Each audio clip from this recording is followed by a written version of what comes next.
Testimonio familiar. El libro de Josué termina con una de las asambleas más dramáticas del Antiguo Testamento. Josué, ya anciano, convoca a todas las tribus de Israel en Siquem. El pueblo había conquistado la tierra prometida, pero estaban a punto de perder su alma.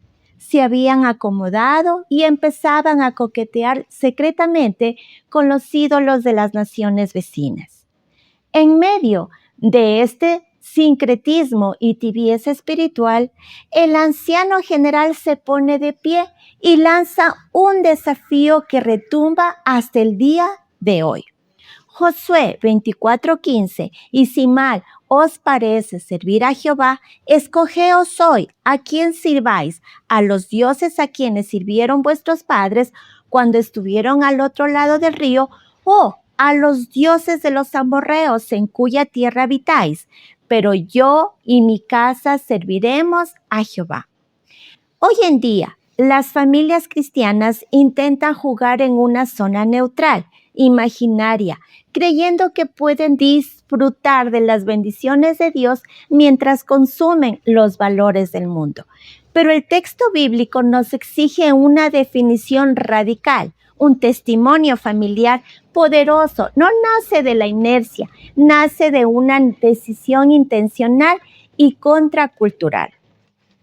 El ultimátum de la cultura versus la decisión del hogar, la sociedad siempre te ofrecerá ídolos cómodos que no te exijan santidad, pero un ídolo que no te exige nada, al final te lo arrebata todo. Primera de Reyes 18:21. Entonces Elías se paró frente a ellos y dijo: ¿hasta cuándo seguirán indecisos, titubeando entre dos opiniones? Si el Señor es Dios, síganlo, pero si Baal es su Dios, entonces síganlo a él. Josué utiliza el verbo hebreo Baal, escogeos, elegid. Este verbo está en modo imperativo, no es una sugerencia, es un orden urgente y demanda una acción inmediata. Hoy, Josué expone tres opciones de adoración. Primero, los dioses del pasado, los que representan la tradición familiar muerta. Segundo, los dioses del presente, los que representan la cultura actual y popular. Tercero, Jehová, el Dios del pacto. La genialidad exegética de este pasaje es que Josué expone la falacia de la neutralidad. No dice elijan si van a servir a ser libres. Él sabe que el ser humano es adorador por naturaleza. La pregunta no es si tu familia va a servir a algo. La pregunta es a qué o a quién van a servir. Los dioses de los amorreos ya no son estatuas de madera en un bosque. Tienen pantallas táctiles, ofrecen validación instantánea en redes sociales, prometen felicidad a través del consumismo desmedido y promueven ideologías que destruyen el diseño original del Creador. Muchas familias en nuestra ciudad están intentando ser neutrales, dejan que las plataformas digitales y la cultura secular disipulen la mente de sus hijos de lunes a sábado y esperan que la escuela dominical contrarreste ese daño en una hora. Josué nos advierte hoy, la inercia cultural siempre te arrastrará a la idolatría. Tienes que plantar bandera. Tienes que convocar a tu familia a la mesa y decir, en esta casa las reglas del mundo no aplican. Nosotros nos sometemos a una agenda superior. Romanos 12:2. Y no se adapten a este mundo, sino transfórmense mediante la renovación de su mente para que verifiquen cuál es la voluntad de Dios, lo que es bueno, aceptable y perfecto. Una familia que no decide conscientemente servir a Dios ya ha decidido inconscientemente servir al espíritu de esa época. El principio de representación, el peso del yo y mi casa, el verdadero liderazgo espiritual no le pide a su familia que busque el camino a ciegas. El líder talla la senda con sus propias rodillas y dice, síganme. Génesis 18:19, yo lo he elegido a Abraham para que instruya a sus hijos y a su familia, a fin de que se mantengan en el camino del Señor y pongan en práctica lo que es justo y recto.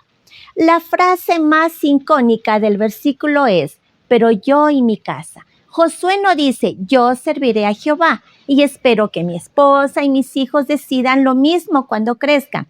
Josué asume lo que en teología bíblica se llama liderazgo federal o principio de representación.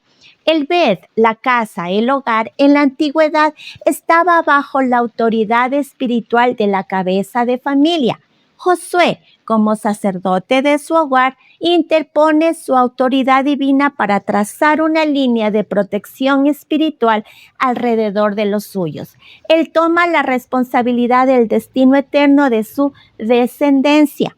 Hoy enfrentamos la epidemia de la abdicación paternal. Padres y madres han terciado la formación espiritual de sus hijos. Se lo han dejado a la iglesia, al colegio cristiano o peor aún, a los algoritmos de internet, bajo la falsa excusa moderna de quiero que mi hijo crezca y elija su propia religión para no imponerle nada.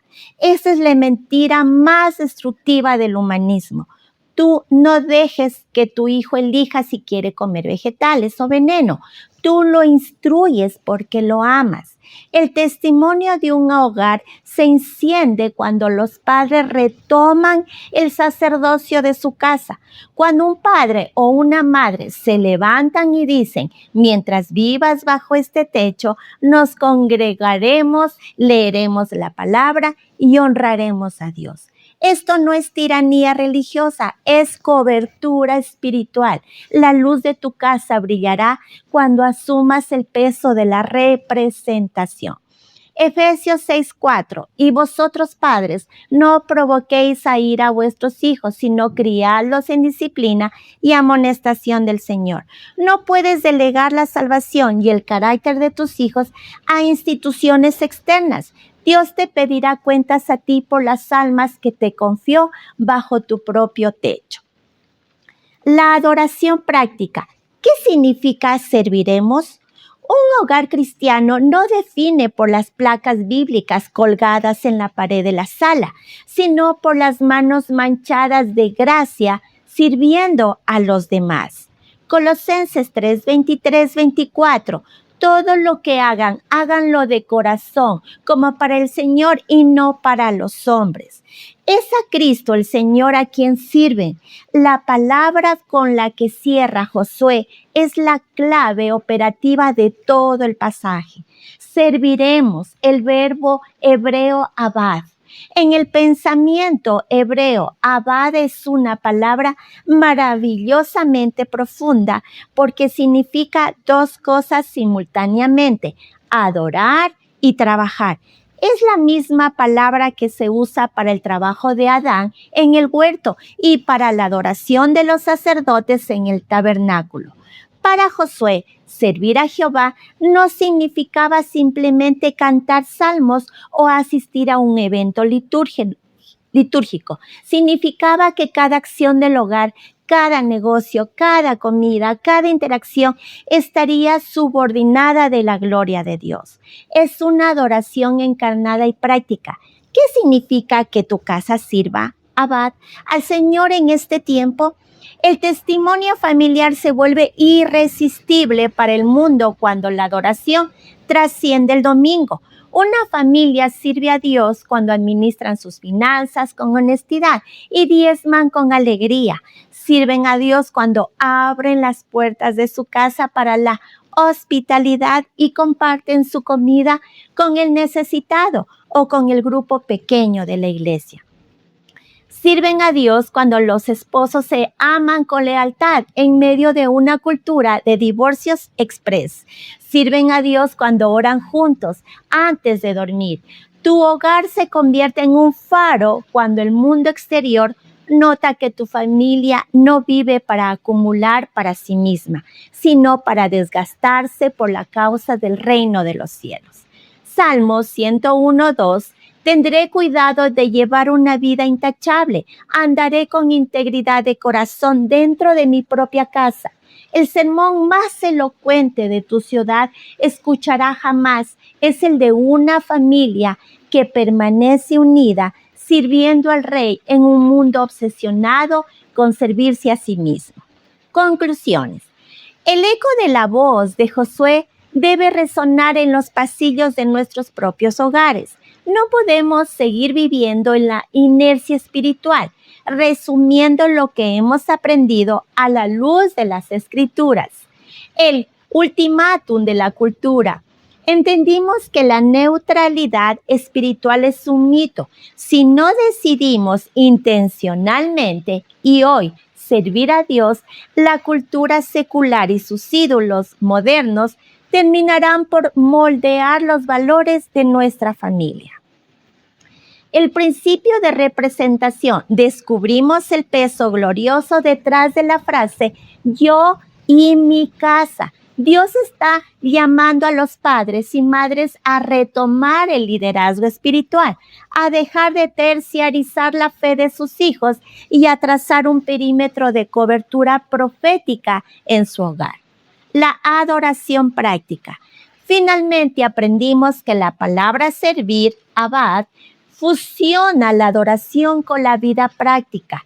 El poder de nuestro testimonio familiar no radica en parecer perfectos, sino en que todas las áreas de nuestro hogar, finanzas, trabajo, relaciones, sean puestas al servicio de la gloria de Dios y del prójimo.